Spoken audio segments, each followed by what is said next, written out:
Assalamualaikum warahmatullahi wabarakatuh. Perkenalkan, nama saya Uun Uni Harisa Marhayu. Saya dari Prodi Akuntansi dengan NIM 25030102035.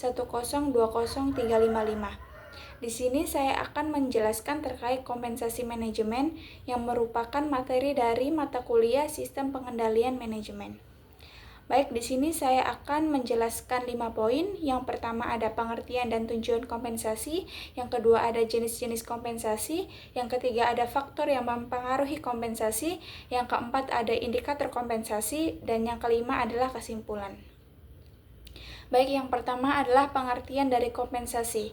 Menurut Dessler, kompensasi adalah suatu hal yang berbentuk bayaran untuk diberikan kepada karyawan dari hal-hal yang berhubungan dengan karyawan.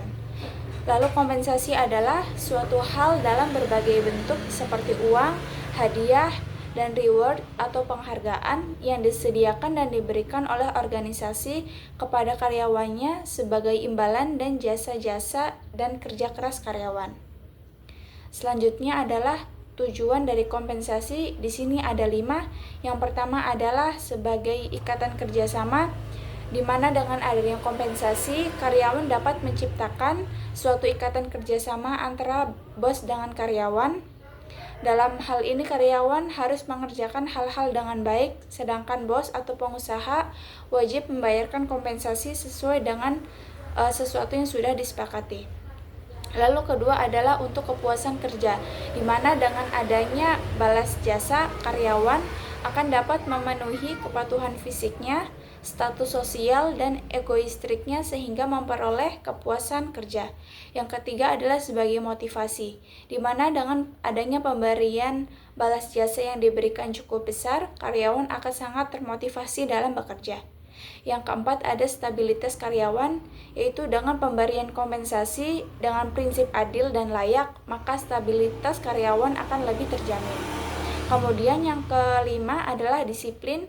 Dengan adanya pemberian balas jasa yang cukup besar, maka disiplin karyawan akan semakin baik, di mana karyawan akan menyadari akan tanggung jawabnya serta menaati peraturan-peraturan yang berlaku. Lalu selanjutnya adalah jenis-jenis kompensasi. Yang pertama ada kompensasi finansial langsung, di mana yaitu berupa bayaran seperti bayaran pokok atau gaji dan upah, bayaran prestasi, bayaran insentif seperti komisi, bonus, dan pembagian laba, dan juga bayaran tertangguh atau program tanggungan dan anuitas pembelian saham. Yang kedua ada kompensasi finansial tidak langsung, yaitu seperti program-program proteksi seperti asuransi kesehatan, bayaran di luar kerja, atau seperti liburan, cuti tahunan, dan lain-lain, dan juga fasilitas yang diberikan oleh perusahaan atau organisasi seperti kendaraan dan tempat tinggal. Selanjutnya adalah faktor-faktor yang mempengaruhi kompensasi. Di sini ada 4 faktor. Yang pertama adalah penawaran dan permintaan tenaga kerja.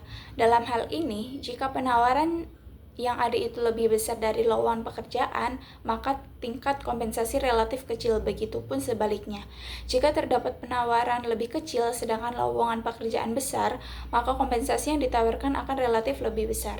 Yang kedua ada kemampuan dan ketersediaan perusahaan.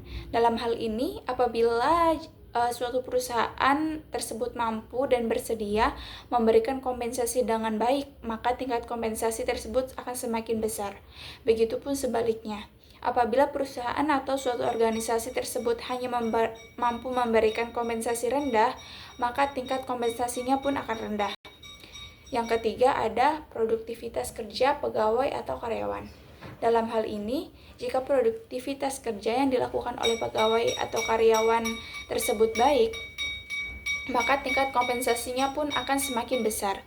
Begitupun sebaliknya, jika produktivitas yang dilakukan pegawai atau karyawan buruk, maka tingkat kompensasi yang didapatkan akan rendah. Yang keempat ada kondisi perekonomian nasional, di mana dalam hal ini tinggi atau rendahnya tingkat pemberian kompensasi yang dilakukan perusahaan kepada pegawai juga disebabkan oleh kondisi perekonomian saat ini.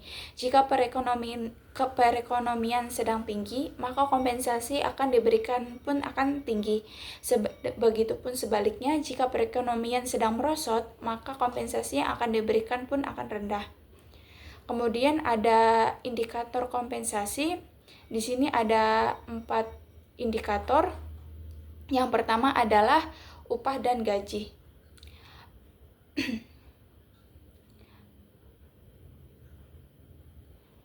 Pemberian upah dan gaji biasanya dapat bersifat harian, mingguan, tergantung dengan kesepakatan kerja, sedangkan gaji adalah bayaran yang diberikan kepada pekerja atau karyawan secara tetap atau rutin, diberikan sesuai dengan kesepakatan. Yang kedua ada insentif, di mana insentif merupakan tambahan kompensasi yang diberikan kepada karyawan di luar dari gaji maupun upah. Yang ketiga ada fasilitas, di mana fasilitas ini adalah bentuk kompensasi yang diberikan oleh perusahaan atau atasan kepada karyawan atau bawahannya berupa fasilitas untuk mempermudah dan memotivasi karyawan dalam bekerja. Yang keempat ada tunjangan, yaitu suatu bayaran atau jasa yang diberikan kepada karyawan sebagai pelengkap gaji pokok. Kemudian yang terakhir ada kesimpulan, di mana kompensasi manajemen merupakan elemen penting dalam pengelolaan sumber daya manusia karena berfungsi sebagai bentuk penghargaan atau kontribusi terhadap karyawan. Sistem kompensasi yang dirancang dengan baik mampu meningkatkan motivasi, kinerja, dan loyalitas karyawan sekaligus membantu organisasi mencapai tujuan strateginya. Baik, terima kasih. Sekian dari saya, kurang lebihnya mohon maaf. Wassalamualaikum warahmatullahi wabarakatuh.